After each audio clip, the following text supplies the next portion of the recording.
Voilà, vous êtes de retour sur MN Télévision. Nous émettons depuis Brazzaville, précisément le quartier Wenze Manzanza. Et l'invité de ce soir n'a pas changé, c'est toujours le porte-parole du Parti congolais du travail, M. Serge Michel Odjoki. Avant l'interruption publicitaire, nous parlions un peu de la démocratie au sein du Parti congolais du travail et sa réorganisation qui a fait couler beaucoup d'encre ici à Brazzaville et beaucoup de salive, bien sûr. Mais aussi, les élections sont toujours comme ça. C'est difficile, c'est comme un verdict dans un procès, ce n'est jamais consensuel. Bon, je ne sais pas, comme on ne s'est pas vu depuis cette réorganisation, j'ai posé cette question. Et une fois de plus, je sais que souvent les gens sont susceptibles. Je dis d'abord, je voudrais savoir, est-ce que ce monsieur Okanza, excusez-moi, est-ce qu'il peut aussi justifier qu'il est un militant de longue date de PCT, comme Mme Dambenze? C'est un membre du parti. Il est membre du Parti congolais du travail. Vous savez... Mme Dambenze, on n'en doute pas. Vous demandez à n'importe qui ici dans la ville de Brazzaville, de Mme Dambenze, on va vous parler d'elle. Oui. Mais pour M. Okanza, je m'excuse. Mais vous doutez de quels arguments vous avez pour mettre en doute? C'est un membre du Parti congolais du travail qui est résident à Potopoto, qui milite à Potopoto et qui milite même au sein de son département ministériel au ministère du Plan. Non, au ministère du Plan, il y a les sections du PCT là-bas. À l'époque, à l'époque, il y en avait. Il y en avait, sous le mono, c'était comme ça, là, on était organisé comme ça. Je veux dire que c'est une figure qui est beaucoup connue. D'accord. Qui est beaucoup connue. Il n'a peut-être pas assumé les fonctions au niveau national de si haut rang comme d'autres camarades, mais c'est un militant. D'accord, pour conclure cette affaire, vous pensez que M. Okanza, là, s'il y a une élection... Mais qu'est-ce que vous avez compris? Non, je n'ai rien, je pose parce que le jour là... Non, je reviens dessus parce que on a des images ici où il y avait des gens qui étaient tellement fâchés qui a dit, monsieur, on ne lui connaît pas. C'est pourquoi moi, je suis un journaliste, je n'ai rien contre lui, pas de plus. C'est un monsieur que je respecte d'abord. Oui, mais si vous respectiez, mais quand tu respectes, vous ne parleriez pas comme je fais mon travail. Oui, respecte, même s'il était même le président de la République. J'ai posé la même question. Oui, non, mais je vais vous dire une chose. Est-ce qu'aujourd'hui, s'il y a une élection, je ne sais pas s'il pourra se présenter, il peut battre quelqu'un de l'opposition là-bas, lui? Vous savez, qu'est-ce que vous entendez par... Est-ce qu'il peut battre le camarade Okanza, s'il est candidat, il sera le candidat du Parti congolais du travail. Mais pourquoi se fait-il que dans la salle? J'ai un journaliste qui était là, qui a dit, vous, qui est avec Mme Opimba et d'autres personnes, vous aviez dit que vous avez eu les instructions qui venaient d'en haut. On a dit à qui? Vous avez parlé comme ça, il y avait un micro qui circulait, qui disait que les instructions que vous avez eues venaient d'en haut. Non. Moi, je n'ai jamais parlé de ça. Peut-être pas vous, mais quelqu'un qui... Non, je regrette. De toutes les façons, je vous ai dit ceci. Vous savez, nous ne pouvons pas revenir ici pour dire tout ce qui se passe au moment des élections. Il y en a des candidats qui s'organisent pour influencer. Et quand vous dites organiser pour influencer, ça veut dire... Pour influencer le vote, c'est-à-dire que... Mais vous savez, quand nous arrivions dans la salle, on s'était rendu compte qu'il y en avait qui avaient un groupe d'animation et tout. Et tout ça, on crée une ambiance pour... Mais après... On se rend compte que certains de ceux qui parlaient beaucoup n'étaient pas du tout parmi le corps électoral. Et est-ce qu'il fallait laisser passer ça? Je ne pense pas. Donc là-bas, vous n'avez pas voulu laisser la fraude? Non, pas du tout. Donc vous me dites là, M. Serge Odjoki, vous êtes un chrétien? On n'a pas besoin nécessairement d'être chrétien. Non, pour la vérité, est-ce que vous dites là que c'était honnête et transparent là-bas, que ce n'était pas que vous vous êtes mis quelque part, des communistes, des champions de complot, vous n'étiez pas mis comme quelque part, décidé que, écoute, nous allions à Potopoto pour éliminer Jean de Dieu Kourissa? Non, pas du tout. Pas du tout. On va laisser tout ça. Pas du tout. Attendez. Mais vous voyez, je m'excuse, mais je suis obligé de revenir sur ça. Oui. Je vous ai dit que quand la direction pour Potopoto s'est retrouvée, il se trouve que le camarade Kourissa était membre de cette délégation. Et quand nous avons parlé des candidatures, il était là. Il était là. Il est au courant de tout. Au courant de quoi? Mais c'est moi, je suis arrivé avec, je dis, bon, voilà les candidats. Et voilà, retrouvons-nous pour proposer quelqu'un. C'est ce qu'on a fait. Il était au courant de tout ça. Vous avez dit que maintenant, c'est des propositions. Mais il était là, puisque je vous le dis. D'accord. Bon, on ne va pas rester là pour parler. Si vous voulez que l'on reste on ne peut pas passer toute la journée toute la soirée de ça. Bon, écoute, c'est les élections. La verdict sont souvent... Il n'y a pas de consensus. Chacun doit peut-être se fâcher quelque part. Mais la question que je vous pose, vous aviez fait dernièrement des tournées « Touche pas à mon président ». Oui. Pourquoi les gens posent la question? Est-ce que le président a été touché? Pourquoi aviez-vous dépensé autant d'argent? J'aurais appris. Maintenant, si c'est faux, vous me dites que pour Brazzaville, vous avez organisé avec 300 millions. Pour Pointe-Noire, 300 millions. Dolisie, 150 millions. Ouesso, 150 millions. Pourquoi, bon Dieu, vous allez mobiliser les gens pour dire « touche pas mon président ». Qui voulait toucher le président? Mais d'abord, je vais commencer par les chiffres, c'est pas vrai. Les chiffres. Moi, je crois que si c'était avec autant d'argent, nous les consacrerions à autre chose. Mais si, mais maintenant, pourquoi avez-vous passé le temps pour organiser? Non, mais parce que vous savez, on est quand on veut discréditer une activité qui a eu un tel succès, on va trouver disons on va fouiller dans les poubelles pour sortir des chiffres comme ceux-là. Oui, mais on est loin. Maintenant, on en vient à l'essentiel. Oui. De quoi s'est-il agi? Vous êtes journaliste, vous suivez vos collègues de la presse internationale, vous avez dû suivre, comme tout auditeur, ce que Radio France Internationale, RFI, s'était mis à déverser comme information sur le Congo en général et notamment sur les institutions congolaises et incarnées par son président, par le président Denis Sassou Nguesso pour ce qui est de la présidence de la République. Dans tout ce qui a été dit, au centre, c'était le président, dénigrement du président.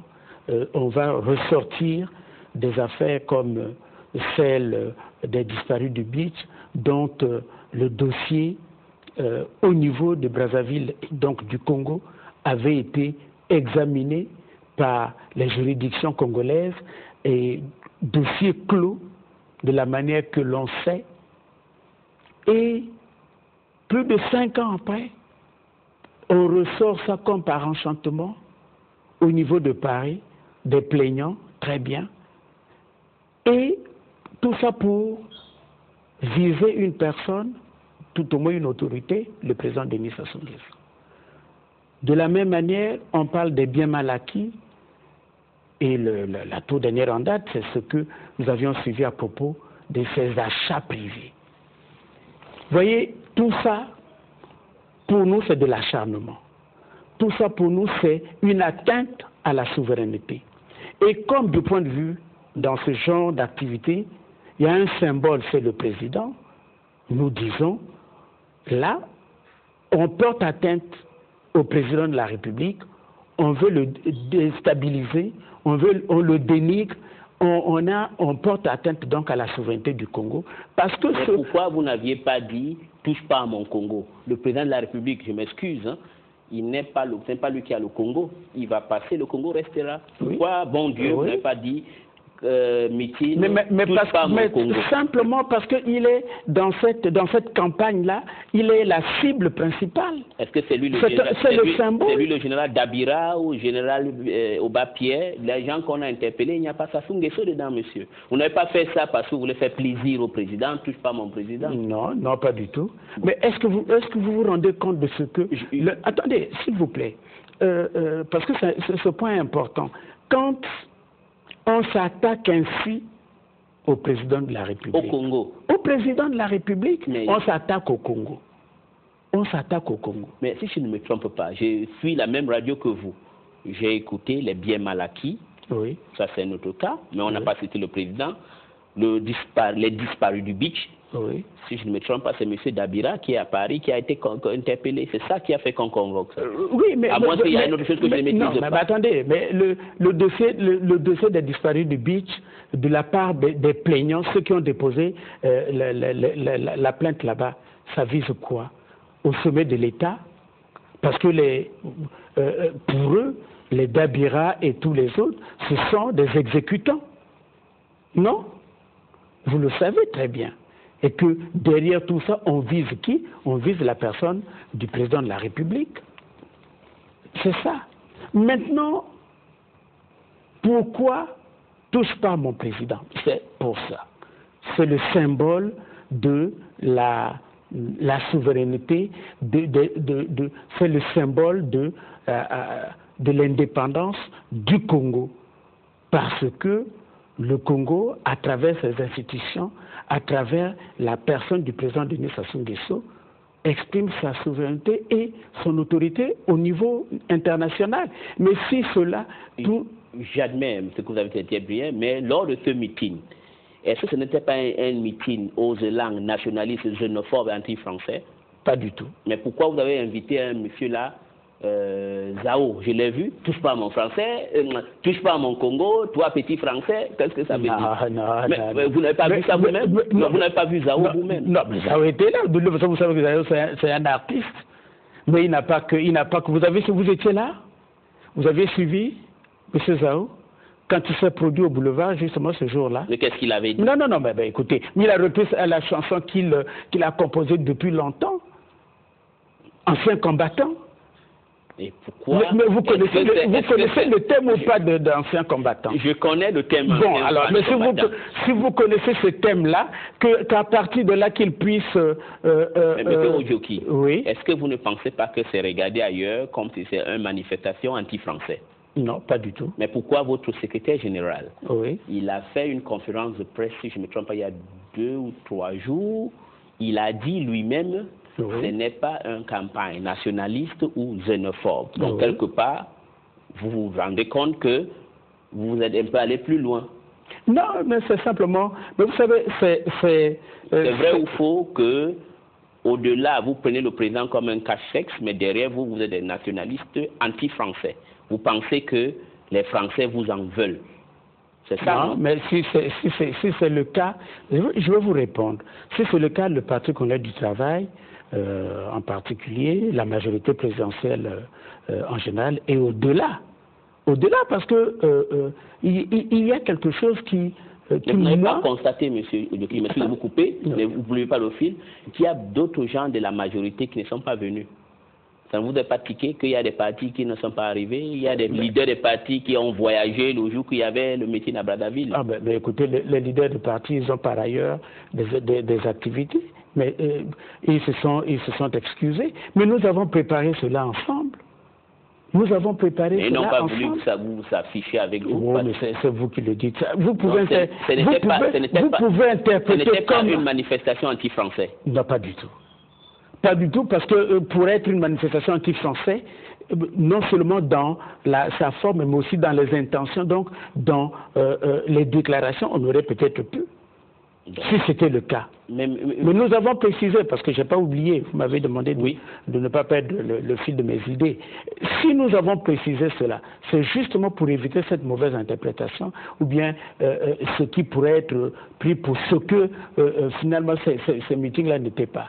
Ce meeting est l'expression de la dénonciation. Honnêtement, vous êtes le porte-parole du parti au pouvoir. Écoutez, si vous mettez en doute ce que moi je... Non, je ne mets pas en doute. Mais parce que vous n'arrêtez pas de dire, vous dites la vérité, c'est comme si... Je veux savoir parce que vous dites ici que ce n'était pas un mouvement anti-français. Non. C'était pas anti-français. Non. Mais anti-pratique, la pratique de certaines ONG, nous le disons clairement parce que il y a des ONG qui sont derrière. Et c'est clair. Peut-être que derrière ces ONG, il y en a d'autres. Puis, bon, écoutez, est-ce que les juridictions congolaises on peut parler de sous-justice au Congo et qu'une décision prise au Congo de façon tout à fait souveraine, elle doit être validée à Paris? Mais pourquoi le général Dabira... Non, attendez, mais répondez-moi. C'est moi qui vous pose la question. Bon, je suis un peu tenté de vous poser aussi la question. Je comprends, mais l'autre question que vous posez d'une autre manière, est-ce que vous êtes au courant que en France, les institutions sont indépendantes, dont la justice est indépendante? Oui. Alors, pourquoi vous... Mais c'est pour ça qu'on ne s'en prend pas, on n'est pas anti-État français. Nous ne parlons pas de ça. Vous êtes conscient que c'est l'indépendance de la justice française et les juges français s'acharnent parce qu'ils ont la liberté de le faire, ils ne sont pas comme au Congo.